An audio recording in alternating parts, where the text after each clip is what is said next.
a lot of these kids that are gifted are bored, and so they daydream. They have already figured out whatever the problem on the board is or whatever the writing assignment is, and their teacher's going on to explain it. So they've created a whole world in their head, and they're off figuring out an engineering problem or creating a whole fantasy world, or, there's all these different things. And so they're looking like they're disengaged, and they're just bored or not getting their needs met. Hello everyone, my name is Dr. Matthew Worwood. And my name is Dr. Cyndi Burnett. This is the Fueling Creativity in Education podcast. On this podcast, we'll be talking about various creativity topics and how they relate to the field of education. We'll be talking with scholars, educators, and resident experts about their work, challenges they face, and exploring new perspectives of creativity. All with the goal to help fuel a more rich and informed discussion that provides teachers, administrators, and emerging scholars with the information they need to infuse creativity into teaching and learning. So let's begin. Hello and welcome to another episode of the Fueling Creativity in Education podcast. And if you are interested in learning more about the concept of twice exceptional learners or mathematical artistry, this is the episode to check out because we have Kristin Lehman, an eclectic learner with a rich background in mathematics education. Currently serves as the Director of Educational Services at Hewitt Learning. In this role, she implements innovative strategies to enhance learning experiences for all students.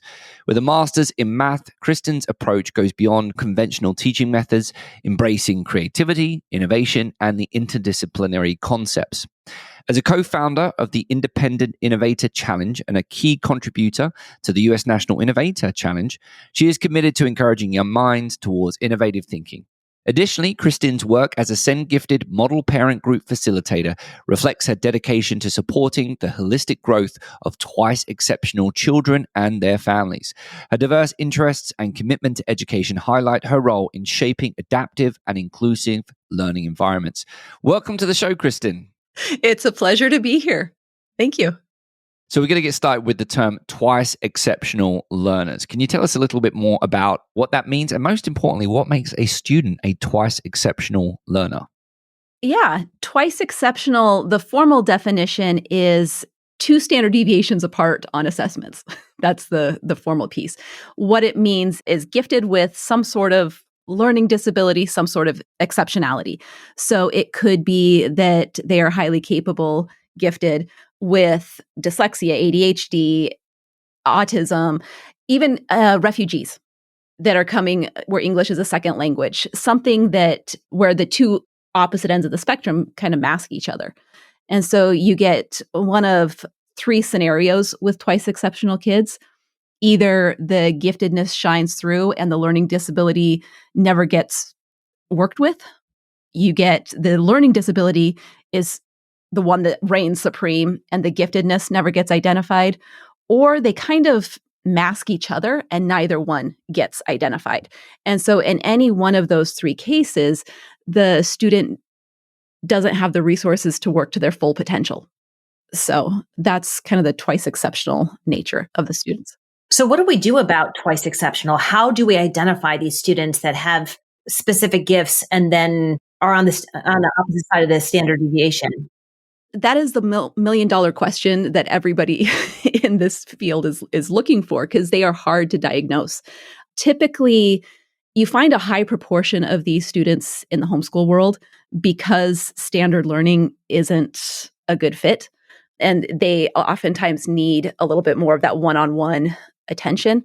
Teachers often can identify them if they've got a student with an IEP in English, but is way high in math. That type of thing can showcase twice exceptional learners. Other times it's, this kid is working awfully hard.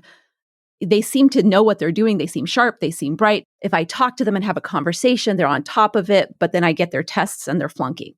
That's another one of those identifiers that it's like, okay, they've got it all up there, but it doesn't translate from their brain out onto paper. That could be a potential twice exceptional learner. Just keeping those eyes open and being aware for those out of sync kids.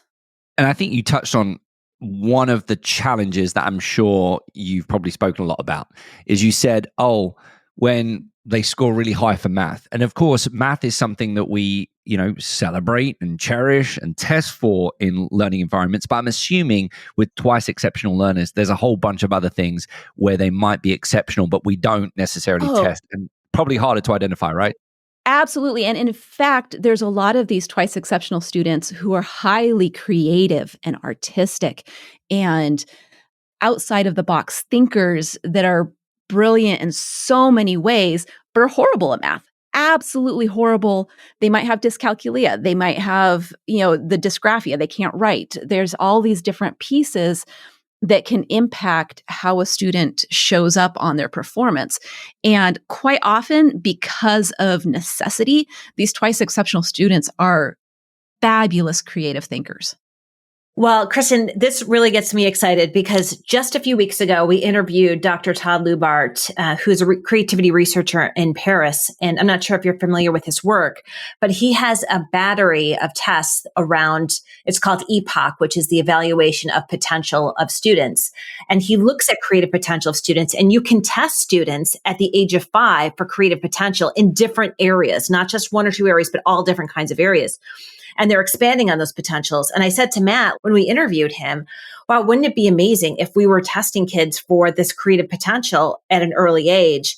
And so when you see those things like they're not paying attention or they're not engaged or there might be some sort of disability there, that you also have this other data that shows, hey, but they're scoring high on this creative potential. Absolutely. And a lot of these kids that are gifted are bored. And so they daydream. They have already figured out whatever the problem on the board is or whatever the writing assignment is, and their teacher's going on to explain it. So they've created a whole world in their head and they're off figuring out an engineering problem or creating a whole fantasy world or, there's all these different things. And so they're looking like they're disengaged and they're just bored or not getting their needs met.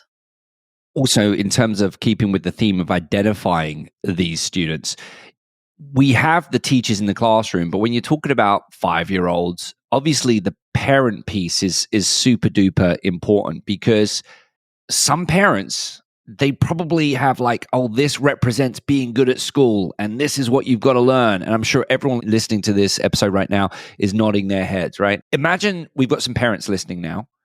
How do they identify that? Particularly the ones that don't fall into the obvious, like, oh my God, they're reading at 5. No. How do we find those connections with these things that aren't standing out and we might not care as much about? One of the easy ways is looking at the standardized tests a little bit later on, like 3rd grade, and seeing, their 80th percentile in reading and only 30th percentile in math. That big gap is a statistical way to say that there's something going on. But there are other kids that even that standardized tests aren't an accurate capture of that. My best advice for parents is trust your gut. That it's not always going to show up on a test because of the way our system is set up. Some school districts just aren't going to have the capabilities to be able to assess accurately. And that's one of the things I would love to see change. I would love to have every kid have access to those resources that meet them where they're at. So as you're doing it, it's a lot of helping your child learn to adapt to the world around them, helping your child learn to advocate for their own needs. And so if your child has sensory processing issues and you find them at 5 years old covering their ears every time they go to a public restroom and the hand dryer turns on, that sort of thing, that's okay. That's normal for those types of kids. They have sensory issues. So instead of saying, oh, it's not that loud, get them the noise canceling headphones that they can wear, let them advocate for themselves, and then get them those environments where they can learn. Because teachers are being trained in the background at these professional developments to be able to work with these kids. And so let the kids advocate for themselves and say, Miss Hull, whoever my teacher is, it's too loud for me. Can I put on my headphones? And teachers will gladly work with that. And so teaching the kids at a young age to be able to advocate for themselves, I think, is a critical piece because they're the ones that are going to have to drive their own education eventually if they're twice exceptional. So driving their own education, we've spent a lot of time talking about agency. So what could teachers do to support students who are twice exceptional? I think a lot of it comes back to creative thinking. That creative piece of we have teachers at 5, 6, the preschool teachers, kindergarten teachers. Oh, the sun has to be yellow, the grass has to be green, the lake has to be blue. Well, if you have a 5-year-old who's wanting to color the lake red, instead of saying, oh, it has to be blue, ask questions, get creative, and say, why are you coloring the lake red? It could be that you've got a creative thinker who's thinking about sunset and the light reflecting off of the lake. And so they're coloring it red because it's the colors of the sunset. They could be having an imaginary world where it's on Mars and Mars is the red planet. And so instead of just saying, no, it has to be this way, have the teachers embrace their own creativity and their own curiosity instead of saying, it has to be green, the grass has to be green. Why are you coloring the grass blue? Ask them questions and get creative. And I think that ability for teachers to be curious and ask the kids what's going on, that will give teachers more information than any assessment, is just have the teachers get curious about what's going on, ask the kids questions. Kristin, I love the curiosity piece, the idea of being curious of your students. And, I think I might bring that up on a debrief episode. So Cyndi, I claimed that one. But one of the things that I do want to kind of go back to is a conversation that Cyndi and I had with talented and gifted researcher Jonathan Plucker. And one of the things that he spoke about, and I think it kind of fits in with this idea of parents trusting their gut, is that typically students who are expressing gifted abilities or just being exceptional at something are typically doing it. You're typically seeing them doing an activity related to that. And I was just wondering, Cyndi, I don't know if you've got anything more to add related to that episode, or Kristin, you've got anything more to add regarding that. But I think whether it's making movies or, to your point, drawing and painting and all these different things. We see kids doing all these things. Sometimes we're like, yeah, they're just into this. I don't know why, but they're just into it, right? And it can be things that you wouldn't necessarily consider, like building a Minecraft world or being really good at a video game. They are obsessed with video games because it's a world that they can control. And so they've gotten really, really good at that particular Zelda, whatever it happens to be. They've gotten really, really good at that particular video game. And so sometimes that hyper focus can lead them. Sometimes it's people. You got adults whose hyper focus is learning how to interact with people. And so they may have autism, but it gets masked because they've hyper focused on how to connect with people. And so they look really, really good at interacting with people. And so that twice exceptionality can mask the challenges sometimes. And so just allowing that not everything is on the surface, that sometimes there's something a little bit deeper, I think is another piece of the puzzle.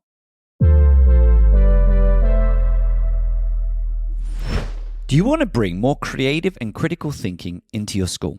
Look no further than our podcast sponsor, Curiosity to Create. Curiosity to Create is a nonprofit organization dedicated to engaging professional development for school districts and empowering educators through online courses and personal coaching. And if you're craving a community of creative educators who love new ideas, don't miss out on their Creative Thinking Network.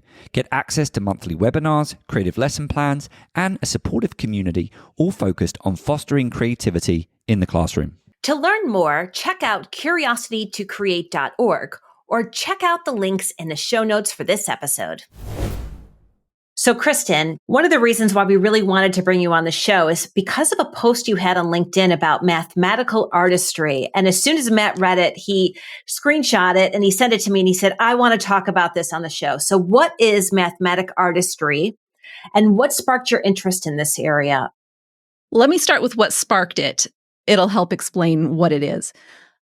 In my journey, like Matt said at the beginning, I'm a very eclectic learner. I like learning for the sake of learning.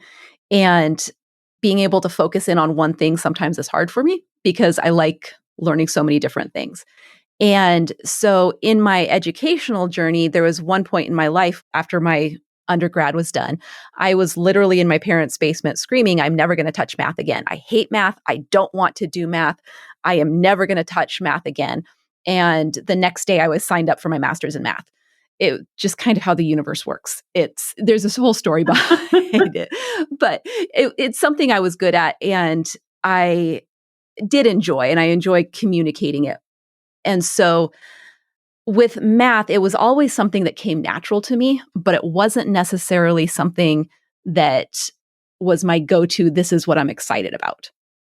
And so when I got into my master's program, it was really the first time in my educational career that I understood what it was to sit in a classroom and feel like my teacher was speaking Greek, that I could not understand a word that my teacher was saying. And I would sit in my professor's office and it still wasn't registering. And that experience for me was probably the best thing that ever happened to my teaching ability, because it taught me what it meant to break a concept down and that every concept could be broken down further and further. And to be able to get that curiosity and say, okay, where is the whole? Where is the whole in understanding? Okay, I'm explaining it this way. That's not making sense. Let's go another way. One of the things I tell my students quite often is when going to grandma's house, you can go over the river and through the woods, or you can take the freeway. As long as you're following the rules of the road, you're going to get there. And so if the freeway's not working, let's go over the river and through the woods until we find the path that makes sense to you. And so that experience of sitting in that class and struggling for the first time was one of those pieces that helped me learn how to do that. What then happened is going into my thesis, I was looking for something that was interesting to me, something that would make me want to spend hours and hours and hours on a thesis. And one of the things that always appealed to me was MC Escher's artwork. And I had happened to take a class on hyperbolic geometry. And hyperbolic geometry is one of those blow your mind type maths. So everybody in high school learns parallel lines never meet, right? And squares have 4 right angles. That's the definition of a square. Hyperbolic geometry throws out one assumption, and all of a sudden parallel lines are meeting in infinity, and there's no such thing as a square with 4 right angles, like all this sort of stuff. And it's completely logical, it's completely accurate, all of those pieces. And so I had taken a class in hyperbolic geometry where it kind of shifted my perspective on what assumptions mean. And so then I want to do my master's thesis on this. I want to explore the math behind MC Escher's drawings. And I discovered that Escher had been in dialogue with Poincaré, a mathematician of his day, who was developing the rules behind hyperbolic geometry. And so I dove into that and I looked at the tiling of the hyperbolic plane. So I see Matt kind of glazing over with all these mathematical terms. If you look at tiling in your bathroom tile, you want all the pieces that fit together, right? You want everything to line up nice and neat on your bathroom wall. Now take that and throw it into a world where there is no such thing as squares. There is no such thing as rectangles. How do you make that concept work, tiling, fitting all these pieces together in a world where there are no squares?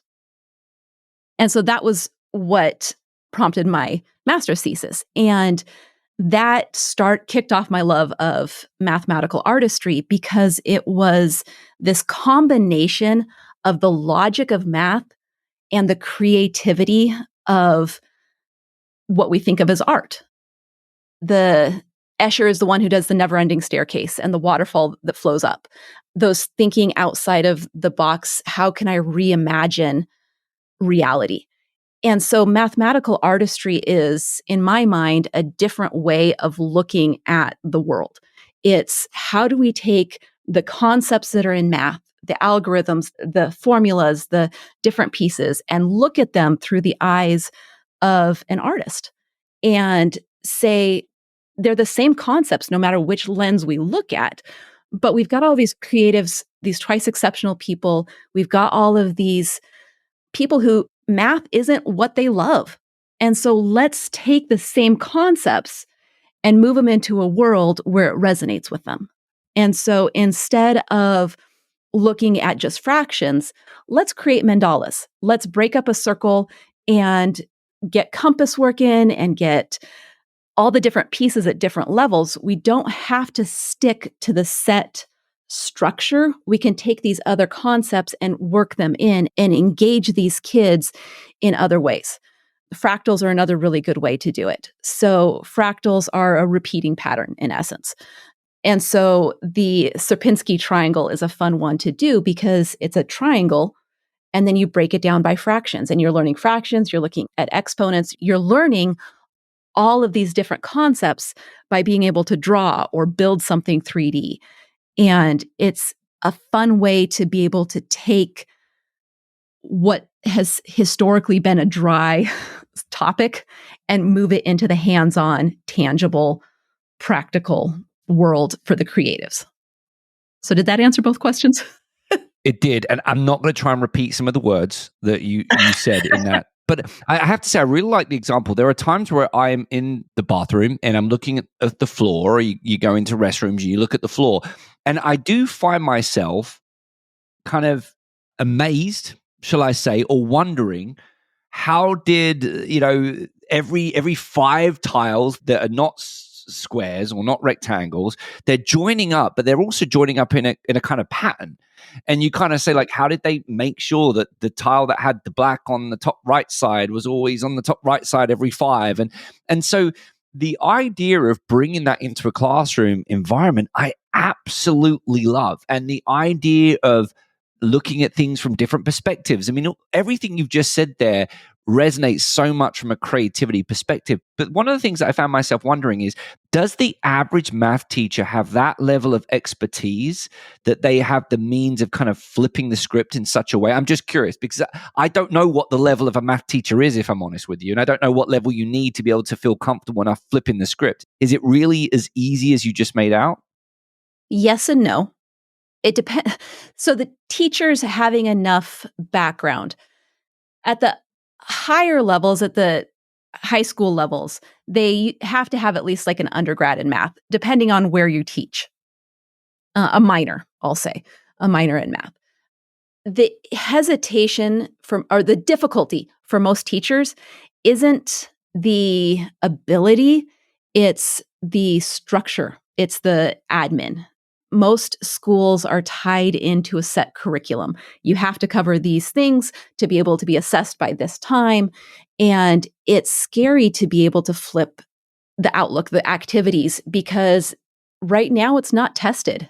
It's a outside the box thinking. There's not the proof yet that, hey, if you approach it this way, they'll be able to score higher on these tests.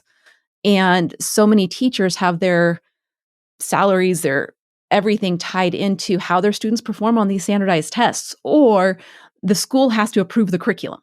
And so because the school has to approve the curriculum, it's sometimes hard to branch out to these other activities.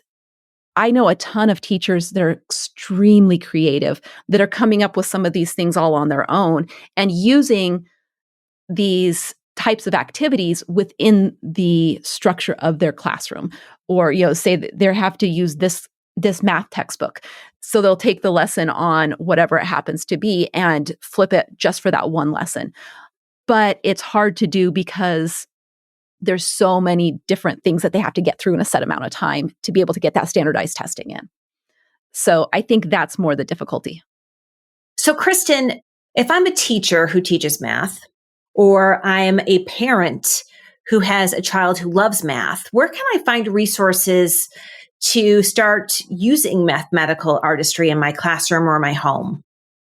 Right now, there are a couple of books that are out there, and we can put them in a link. Great. I am pulling together a blog post on Hewitt's resource site that will link to several of these. It doesn't exist yet, but I am pulling it together. So right now, it's a matter of Googling all these different blog posts that exist out there. Google mathematical artistry, and there's a ton of teachers and blog posts of people that are creating it, and then finding an activity that fits whatever concept you're trying to do.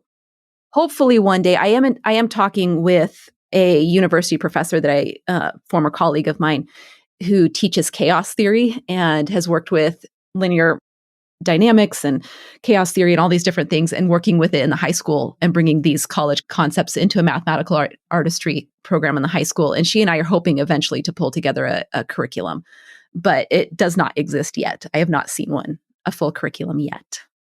Wow, fantastic. Well, Kristin, we have to wrap up this episode, but we really enjoyed our conversation with you on Twice Exceptional and mathematical artistry. So we end every show by asking our guests if they would give us 3 tips to help bring creativity into the classroom or into lessons. So what 3 tips would you recommend? The first one is more of an understanding that when you build creativity in one area, it builds creativity in other areas. So if you are wanting to do something like an independent innovator challenge or a STEM project, and you're building creativity and outside the box thinking and brainstorming in that brainstorming skill will cross over to English and writing and what are you trying to write about in this paper and that brainstorming piece. The second tip I have is get curious. Figure out what is going on with your students, ask questions. As much as you give answers, you are there to guide, be that guide on the side, not always the sage on the stage. It's one of the saying parent group pieces. And so being able to be that guide for students is what they need along the way. Being able to say, here, let's explore this path together. Let's get creative. Let's try this. Instead of a student who's melting down saying, I can't do this, just say, what about this? Have you tried this yet? Those types of questions. And then the third thing is don't be scared of interdisciplinary learning. So you don't have to just teach English or just teach math or just teach science. There's a lot of overlap between all of them. A lot of people are familiar with the Fibonacci sequence. Not very many people are aware that it was actually discovered first by an Indian poet who looked and found that pattern in Sanskrit poetry. And so it's these patterns that are across disciplines that lead to creative discoveries. And so don't be scared of interdisciplinary learning. So thank you so much for tuning into this episode of the Fueling Creativity in Education podcast. Kristin, thank you so much for joining us. My pleasure. Thank you for having me. So if you like this episode or you know of someone who would really appreciate this episode, send it along to them. And if you have any questions or comments, feel free to reach out to us at questions@fuelingcreativitypodcast.com. My name is Dr. Cyndi Burnett. And my name is Dr. Matthew Worwood. This episode was produced by Matthew Worwood and Cyndi Burnett. Our podcast sponsor is Curiosity to Create, and our editor is Sam Atkinson.